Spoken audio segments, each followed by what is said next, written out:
Welcome to the Kotkey Ride Home for Thursday, March 25th, 2021. I'm Jackson Bird. Have you ever wondered who or what comes up with the explanatory blurbs beneath trending terms on Twitter? I've got your answer. Your guide to eating and enjoying the brood X cicadas, and a website to help you out when a word is just on the tip of your tongue. Here are some of the cool things from the news today.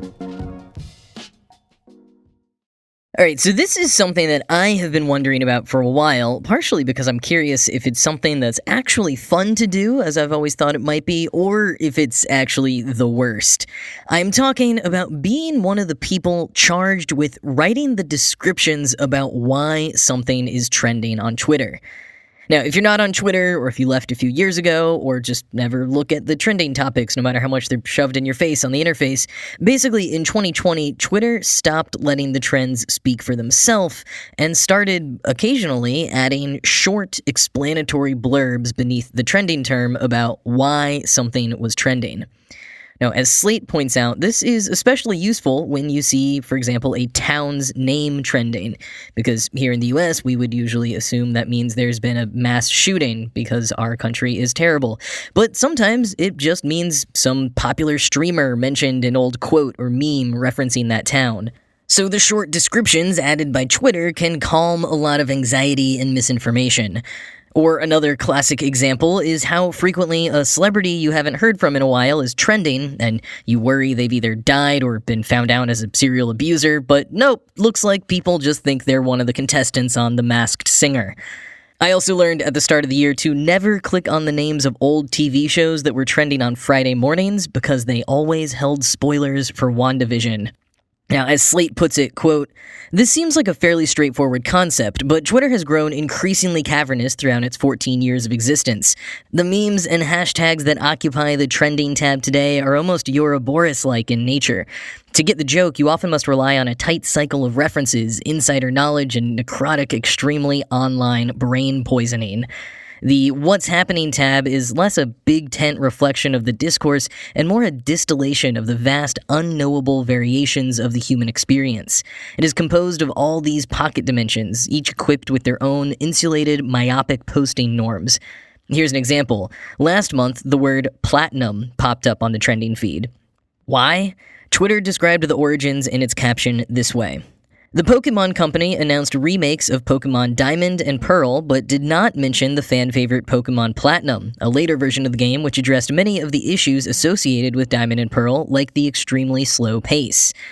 What a densely specific explanation behind the uptick in the use of just one word." End quote.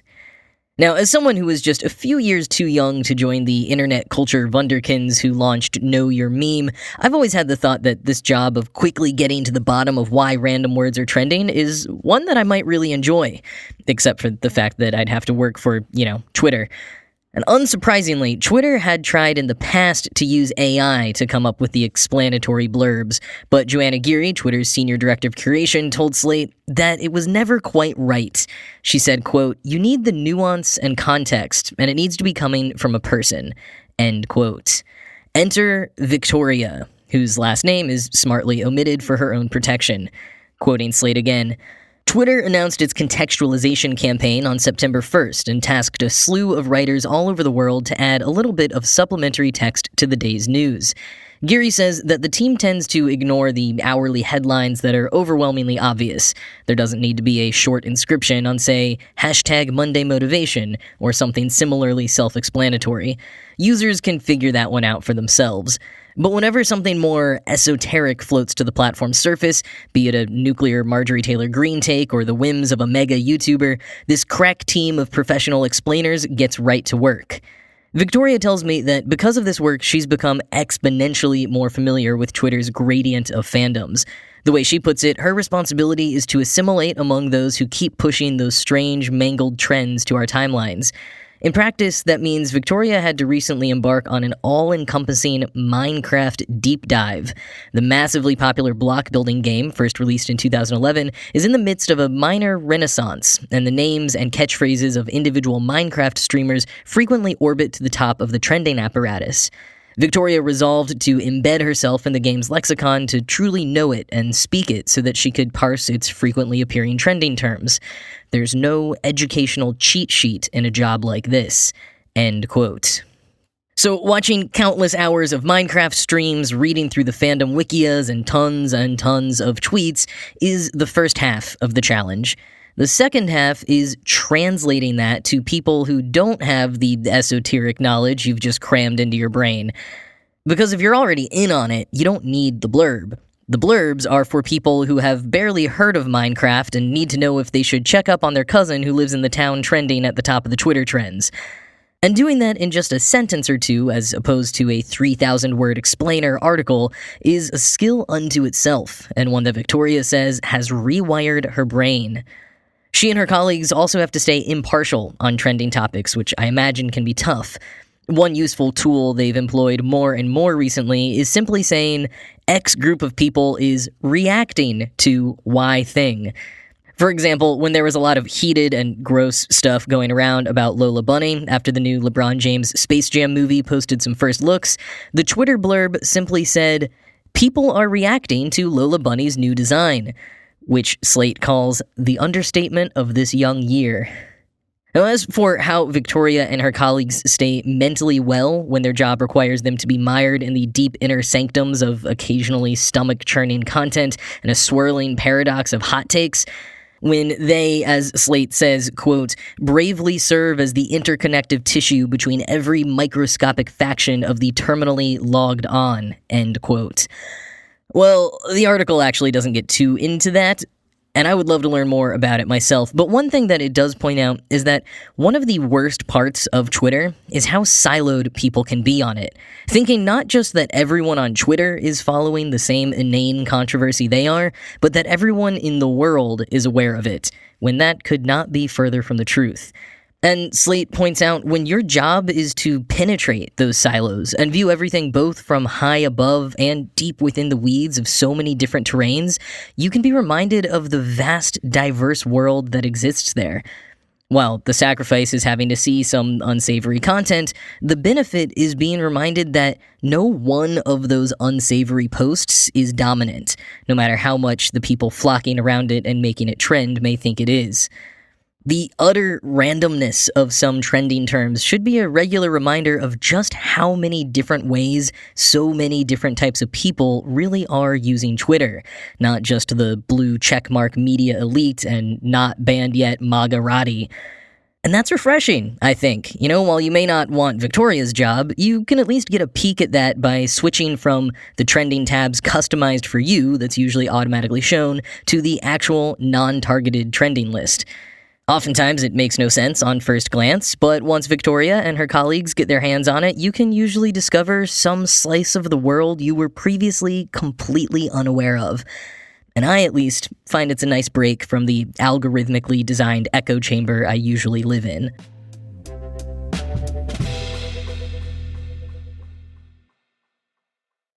When I covered the re-emergence after 17 years of the Brood X Cicadas on the March 15th episode of this show, there was one line that stood out to me in one of the articles I read, but I didn't bring it up because I wasn't sure what to do with it. It was about Mike Ropp, an entomologist at the University of Maryland, who told the Washington Post that he was going to eat some cicadas this year. Boiled and fried on a skewer, he said. And that wasn't Ropp's first rodeo. He famously fed a cicada to Jay Leno back in 2013 on The Tonight Show. It isn't just a weird quirk of Ropp's either. Eating cicadas is apparently the thing to do this year. Tons of articles are offering up how-to guides and recipe suggestions for eating the loud, screeching insects that will be infesting communities across the northeastern U.S. in just a few weeks. Food and Wine notes that a lot of people like to fry them first and either dip them in a sauce or sprinkle them with a favorite seasoning blend like Old Bay or Lowry's. Others might toss them in a salad. Quoting Food and Wine, in 2016, the Rising Creek Bakery in Mount Morris, Pennsylvania, topped chocolate chip cookies and butterscotch ice cream cones with a single brewed 5 cicada, and also served an omelet filled with avocado, roasted veggies, and teriyaki cicadas. End quote. Now, lest you think this whole eating cicadas thing is a new trend, quoting again, in the periodical Cicada, written in 1898, Author Charles Lester Marlotte recounts the story of a cicada stew. The cicadas were collected just as they emerged from pupae and were thrown in cold water, which they remained overnight, he wrote. They were cooked the next morning and served at breakfast time. The most palatable method of cooking is to fry in batter, when they remind one of shrimps, end quote. A lot of people say they taste like shrimps, actually, which, given this week's shrimp-related news, might be enough to turn some people off. But if you want to give it a go, here are some tips from entomologists. Look for freshly hatched cicadas, so shortly after they emerge and start molting, often in the morning, and they'll usually be fairly green. Avoid getting them from places that have been sprayed with pesticides or other toxic chemicals. Boil them first, both for flavor and to kill off any potential fungus or bacteria. Remove their wings and legs before you eat them.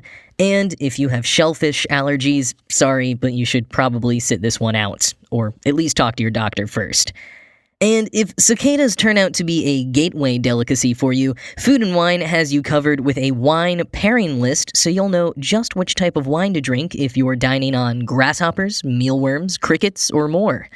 And good old Mike Ropp has some words of wisdom for anyone who might be hesitant to chow down on some cicadas. Quote, "Have you ever eaten an oyster or a clam out of the bay? It lives on the bottom of the bay and filters you-know-what, feces. You'd eat this thing, but would not eat this delectable insect that's been sucking on plant fat for 17 years? I think it's weird." End quote. Also, his former students put together a cookbook of cicada recipes, which includes dumplings, tacos, pizza, cookies, and the pandemic favorite, banana bread.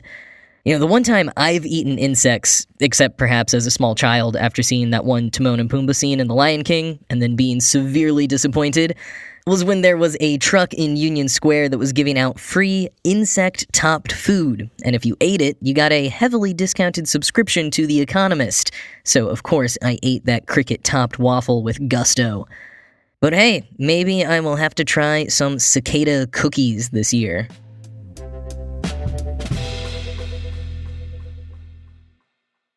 You know that feeling when you can't for the life of you remember the word you're looking for? You know, whether you're writing and trying to find the exact right adjective, or maybe your brain has simply blipped and forgotten the word for a very basic object, like a pencil.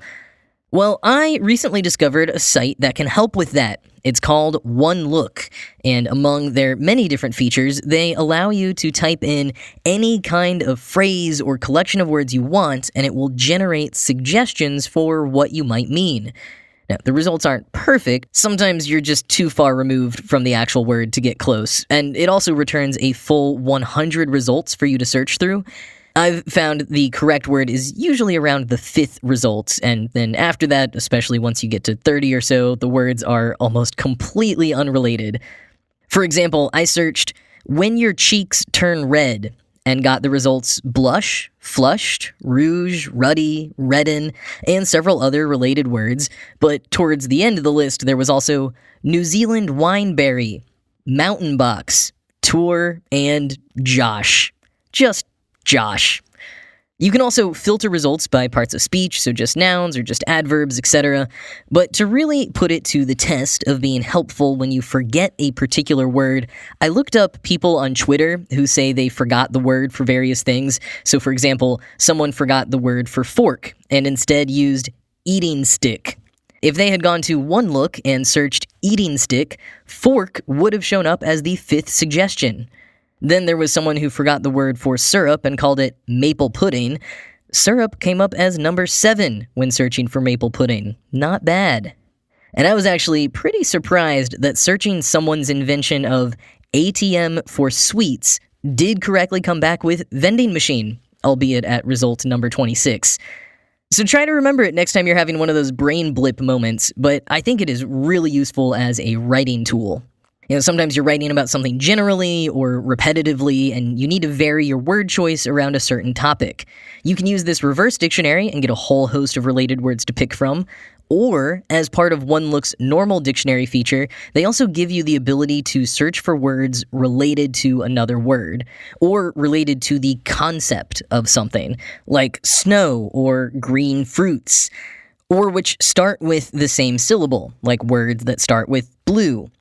And if you've really got something just on the tip of your tongue, you can even search for words that start with certain letters and are related to certain concepts, or words that contain certain letters in certain orders, something that might be helpful for cheating on crossword puzzles.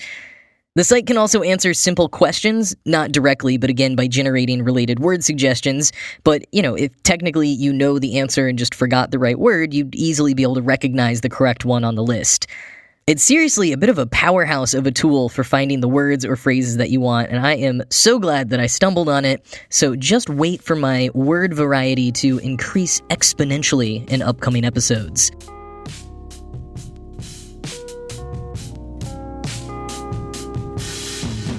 That's all I got for you today. As always, the show was produced by Ride Home Media and Kottke.org. I am Jackson Bird, and I will talk to you again tomorrow.